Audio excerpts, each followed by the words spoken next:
So hi, I am KB with Nerdophiles. How are y'all? Good, thank you. Amazing. How are you? I'm doing well. Thank you so much. Listen, I absolutely loved the series. So let me dive in because I have a question for each of you. And I will start with you first, Candice. So Great. while taking your beloved novel and putting it into this format, what episode was the most creatively challenging to kind of craft for television? Great question, thank you. And also, just want to say that the novel is kind of, it's not even that beloved to me, like it's kind of like, it's like my first work, my first like big writing work. And so Queenie and I, we have a really interesting relationship, like me and the character. And actually I find her, sometimes quite difficult, but she's a challenge and I like a challenge, I would say episode 6 is probably the one where I had to go way back. And I wrote that episode really, really quickly. And I think there was just this burst of energy I knew I wanted to say, but I wanted to talk about the origins of Queenie and her mum. Which is, that really key relationship in her life, and also her grandparents. There are family secrets. And it was hard to write because it made me really sad. It made me really sad to see how you have this really loving family and how things can just fall. And it can just be one person or one thing that unravels this entire family, and a family that used to laugh and be joyous and fun, and there was love. And at the end of that episode, actually, you have a family portrait of everyone when Queenie was a child. And then we move into them in the present day, and you can just see some of the light and the laughter and the love that's go from their eyes, which always made me really, really sad in the edit. I would cry so often. So it was difficult, but also I think it's important to see how one person, one moment can change an entire family that was so close and so loving. Yeah, I love that you said that because it's honestly Queenie's journey that like opens the family up to healing in ways that I don't even think they knew that they needed. And so, yeah, you're right. While it's challenging, it is very necessary for each of them, particularly her grandmother, too, I think, in a lot of ways, which she wasn't expecting. But it's lovely. So, my next question is for you, Dionne. Kind of oftentimes artists step into these characters and take away so much more than they anticipated. And so, like, even as a viewer myself, I kind of found myself relating to Queenie's journey more than I ever could have imagined.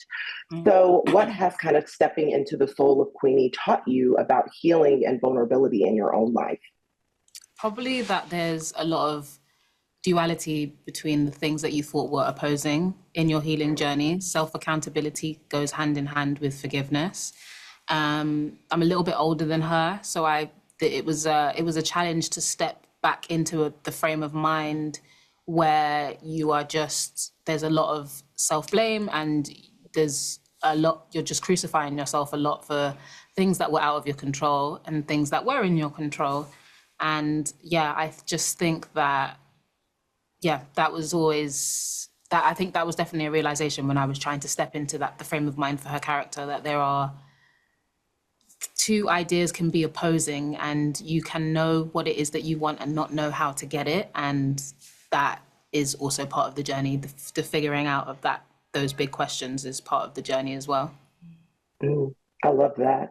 And last but certainly not least, Bellah, Cheske is as real as they come. Like, she is so protective, not only of her friend, but also she's just very bold yet cautious about how she approaches her own life. And in my opinion, she gives such really great nuanced advice. So for you, kind of what is the most restorative and profound advice that you've received from another Black woman that you still carry with yourself today? I get all my best advice from my mother. And she told me, she said, show me a man that hasn't failed and I'll show you a man that hasn't tried.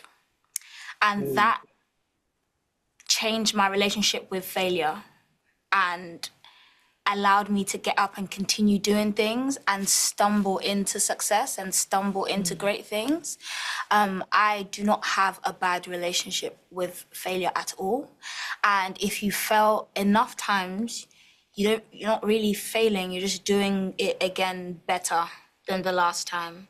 And then you realize that actually now I have a base level of success because I've failed so many times, and it's only up from here. So that was very powerful to me, because obviously I'm an artist as well, and making it in any of the industries is hard. It's just changed my attitude towards, oh, that didn't quite work out the way I wanted to, but that's fine. I'm going to continue doing it. It'll look different next time. Let's try something different and learning. I'm a student, so it was really fantastic when she told me that. Yeah. Oh, I love that. Well, listen, I think this is such a beautiful body of work. I cannot wait for audiences to see it. Like Dionne, Bellah, your performances are exceptional, and this friendship was just such a delight to see. And Candice, thank you for putting your heart and soul into this, because it really is lovely. So just thank you all for taking the time to chat with Nerdophiles. Really appreciate it. Thank you. Thank you. You guys have a good day.